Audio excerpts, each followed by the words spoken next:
Goa Organics వారి skin care, hair care, wellness products కోసం AP, తెలంగాణలో డిస్ట్రిబ్యూటర్లు కావాలను వివరాలకు స్క్రీన్ పైన ఉన్న నెంబర్ కి కాల్ చేయండి. దేశవ్యాప్తంగా జరుగుతున్న లోక్సభ ఎన్నికల నేపథ్యంలో కాంగ్రెస్ మాజీ చీఫ్ రాహుల్ గాంధీ ఎన్నికల ప్రచారంలో బిజీగా తిరుగుతున్నారు.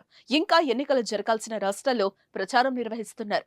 ఇటీవల తానా బరిలో ఉన్న యూపీలోని రాయ్బరేలీలో సోమవారం ఎన్నికల ప్రచారం నిర్వహించారు. ఈ సందర్భంగా ఓ ఆసక్తికర సన్నివేశం చోటు చేసుకుంది. రోడ్డు పక్కన ఓ బార్బర్ షాప్ లో రాహుల్ గడ్డం ట్రిమ్ చేయించుకున్నారు. మిథున్ కుమార్ అనే బార్బర్ షాప్ లోకి వెళ్లి ట్రిమ్మింగ్ చేయించుకుంటూ అతడి కష్ట సుఖాలను అడిగి తెలుసుకున్నారు. తర్వాత అతనితో ఫోటోలు దిగారు. అనంతరం దీనికి సంబంధించిన వీడియో సోషల్ మీడియాలో వైరల్ అయింది.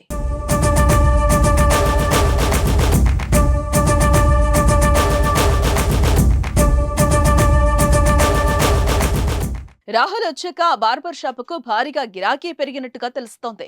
ముందు కంటే చాలా ఎక్కువ మంది కటింగ్, ట్రిమ్మింగ్ కోసం అక్కడికి వస్తున్నట్టుగా సమాచారం. అంతేకాదు రాహుల్ కూర్చున్న సీటుకు కూడా డిమాండ్ పెరిగింది. రాహుల్ గాంధీ అంతటి వ్యక్తి కూర్చున్న కుర్చీలో తాము కూడా కూర్చోవడానికి అనేక మంది ఇష్టపడుతున్నారట. ఏ సీట్లో అయితే కూర్చుని రాహుల్ గాంధీ ట్రిమ్మింగ్ చేసుకున్నారో అదే సీట్లో మేం చేసుకుంటామని కస్టమర్స్ పోటీ పడుతున్నట్టుగా తెలుస్తోంది. అందుకు సంబంధించిన వీడియో కూడా వైరల్ అవుతోంది.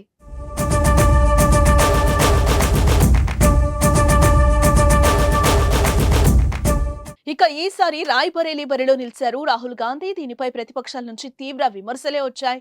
అమేథీని వదిలి రాయ్బరేలీకి మారడంపై బీజేపీ నేతల నుంచి పెద్ద ఎత్తున విమర్శలు వ్యక్తమవుతున్నాయి. వీటిని కాంగ్రెస్ పార్టీ తిప్పికొడుతోంది. తామేమీ భయపడటం లేదని పార్టీ వ్యూహాల్లో భాగంగానే అభ్యర్థులను ఎంపిక చేసినట్టుగా తెలిపింది.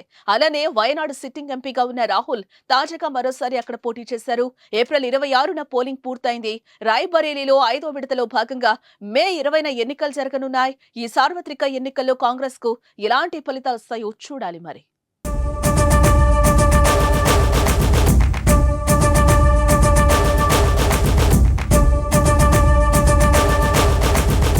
సుమన్ టీవీలో మీ పర్సనల్ అండ్ బిజినెస్ ప్రమోషన్స్ కోసం కింది నెంబర్కి కాంటాక్ట్ చేయండి.